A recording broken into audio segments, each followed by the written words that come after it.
महाराज काम जलकर भस्म हो गया। उसकी पति रत्नी रोते हुए भगवान शिव के चरणों में आ गई।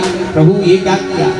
भगवान ने आशीर्वाद दिया, जाओ द्वापर में कृष्ण तनय के रूप में तुम्हारा पुत्र आएगा, तुम्हारा पति पुत्र भगवान श्री कृष्ण के पुत्र के रूप में जन्म लेकर आएगा और तुम्हें द्वापर में अपना पति मिल जाएगा। ऐसा आशीर्वाद दिया। तब विष्णु ब्रह्मादि देवों ने भगवान शिव का स्तुति किया और भगवान शिव प्रसन्न हो गए। और भगवान शिव ने कहा कि द्वारा हिमाचल के पास में जाना जा गया सप्तऋषियों को और वहां से लगन पत्रिका दिया गया ब्रह्मा जी को और ब्रह्मा जी ने सुंदर लगन पत्रिका पढ़कर सबको सुनाया है। अब महाराज भगवान की विवाह का समय तय हो गया। सारे देवी देवता एकदम प्रसन्न हो गए और सारे भगवान शिव का की बारात तैयार हो गए, सबकी मंडली। पर अब वहां तो भगवान कैलाश में 3 हैं, भगवान शिव और दोनों भगवान के गण श्रृंगी और भृंगी। इसके सिवा कोई नहीं है। महाराज सब सज धज कर तैयार हो गए। भगवान विष्णु की मंडली, ब्रह्मा की मंडली महाराज और कुबेर यक्ष यमराज महाराज अपने भैंस को बढ़िया से स्नान करा रहा है, तेल लगा कर सबकी तैयारी हो गई।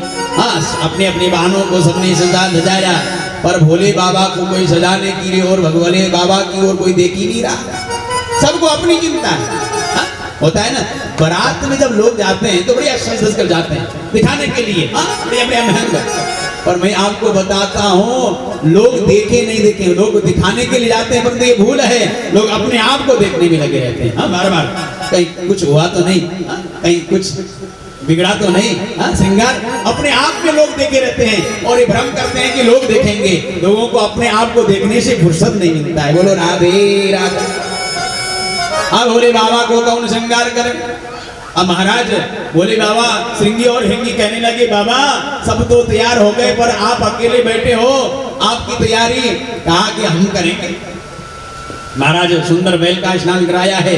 शिव जी महाराज जटा बिखरे हुए हैं और भगवान शिव के जटाओं को ही सुंदर बांध कर एकदम मुकुट के समान जटा को बनाया गया है और अलग अलग सांपों को, अलग अलग रंग के सांपों को एकत्रित करके भगवान शिव के मस्तक पर महाराज उन सांपों को मोर जैसा आदि बनाकर एकदम। अब महाराज भगवान शिव तो नग्न रहते हैं, मृग चर्म को बांध दिया गया। मृग चर्म में जो है सांप को ही सूतली बनाकर बांध दिया और कहा, महाराज कहते हैं कि दुल्हा को जाने से सजने से पहले पाउडर आदि लगाया जाता है। तुरंत भृंगी दौड़ते दौड़ते शमशान में गए और मसान से ताजा ताजा भगवती राख लेकर आए और भगवान शिव के शरीर में लगाया गया। चिता भस्मालेपम, चिता का भस्म लेप किया गया। अब महाराज कहा कि कुंडल होने चाहिए, हाथ में बाजूबंद आदि होने चाहिए। तो महाराज सांप को ही बाजूबंद बना दिया गया, बिच्छू को ही कान में कुंडल बना दिया गया है और महाराज सुंदर सजाकर एकदम तैयार किया भोले बाबा को। और महाराज सबकी बारात कि अपनी अपनी टोली, भगवान विष्णु ने जब भगवान के ऐसा रूप देखा, नंदी के ऊपर चढ़कर भगवान चल रहे हैं, तो भगवान विष्णु ने कहा कि भैया ऐसा है, ऐसे दूल्हा राजा हैं कि हमारी बारात का और उनका शोभा नहीं बन रहा है। अपने अपनी मंडलियों को अपने अपने साथ में ले चलो, आगे आगे बढ़ते रहो। सब अपने अपने मंडलियों को बाराती लेकर चल पड़े। भगवान शिव दोनों श्रृंगी और भृंगी ने कहा कि प्रभु ये क्या हो रहा है? विवाह आपकी और लोग स्वयं सज धज कर जा रहे हैं, आपको तो कोई पूछ ही नहीं रहा है। कहा सारी बारात तो चली गई। तो भृंगी श्रृंगी ने कहा, प्रभु आप आदेश करो तो अपनी मंडली को बुलाया जाए, अपनी बारातियों को बुलाया जाए, जो ओरिजिनल बारातियां हैं सब आसपास में आकर छुप कर बैठी हुई है। सबकी मन की में इच्छा है कि भोले बाबा की बारात में हम चलें, पर आपके के डर से वो सामने आ नहीं पा रहे हैं। अगर आप कह दो तो सबको बुला दिया जाए। तो महाराज भोले बाबा ने महाराज मस्त में कहा बुलाओ सबको। अब ऐसी गर्जना किया है श्रृंगी भृंगी ने, बम बम भोले शंकर कहते हुए जैसे भृंगी सिंगी नाद किया। सारे महाराज भूत प्रेत गण सब यक्ष किन्नर साथ दौड़ते दौड़ते आ गए। अब महाराज अलग अलग जगह के अरे विदेशों से आए, अमेरिका और ऑस्ट्रेलिया, नेपाल, भारत, भूटान, चारों तरफ के, कोई लंबे, कोई चिपटे, कोई काले, कोई कैसे मोटे, कोई दुबले, कोई पतले, किसी के सिर है, किसी के सिर ही नहीं, किसी के महाराज चारों तरफ मुंह ही मुंह है, और किसी के महाराज आंख ही आंख शरीर में है, या किसी के आंख ही नहीं है, किसी के मुंह ही नहीं है, और किसी का बड़ा पेट है तो महाराज किसी का पेट ही नहीं है। अनेक प्रकार की आवाज करते हुए बराती आए हैं और शिव अपने बरातियों के साथ में सब बचकर आगे चलने लगे। भोले बाबा की चली है बरात,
सभी हाथ खाली के ऊपर करो। मेरा बल बल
सुंदर भगवान शिव की बारात आगे चल रही है। अब महाराज जब जनक वहां पर कैलाश पर्वत की ओर, जब कैलाश पर्वत से हिमाचल की ओर जब बारात गई है, जब हिमाचल के यहाँ जब बारात पहुंचने लगी, अब इधर से महाराज लोगों को मालूम पड़ा तो अगवानी के लिए गणमान्य लोग पहले मार्ग में जाते हैं बारातियों का अगवानी के लिए।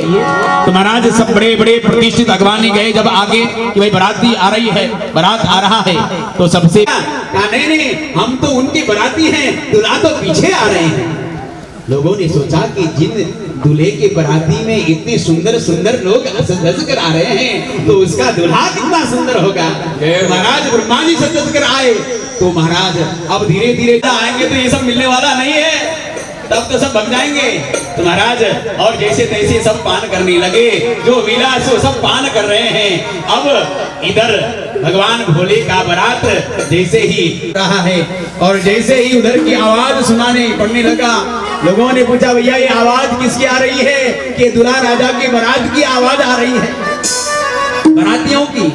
अच्छा अरे भैया ये दूल्हा, अरे राम राम ये तो गलत हो गया, हमारी जो है कुमारी और हमारी जो है पार्वती कि ये तो योग्य वर नहीं है। सब लोग कोई महाराज कोई बारात में या तुला शादी के लिए आए हैं कि महाराज कोई शमशान में जा रहे हैं। तो कई लोग ऐसे समझदार लोग थे जो भगवान शिव को समझते थे, ऐसे महाराज आए हैं, सबको समझाया गया भगवान शिव की। आप लोग भी जो है शिव पार्वती जी के चरण छुएंगे, ये बड़ा ही सुंदर लाभ है। संतों के चरणों में जो है आप लोग संतों के परम कथारविंद से कथा आप लोग श्रवण कर रहे हैं, ये बड़े ही परम सौभाग्य का विषय है मेरे सज्जनों। इसमें भी जो है भोलेनाथ के प्रांगण में और भोले बाबा की शादी का प्रसंग जो है आप लोगों को बड़ा ही जो है ये बड़ा ही लाभ मिलेगा, बड़ा ही सौभाग्य है। आज बड़ा ही सुंदर दिन है जो कि माता बहनों का द्वार है। आप लोग सभी जो है ताली बजा देंगे, भगवान शंकर और माँ पार्वती जी की माला अर्पण हो रही है।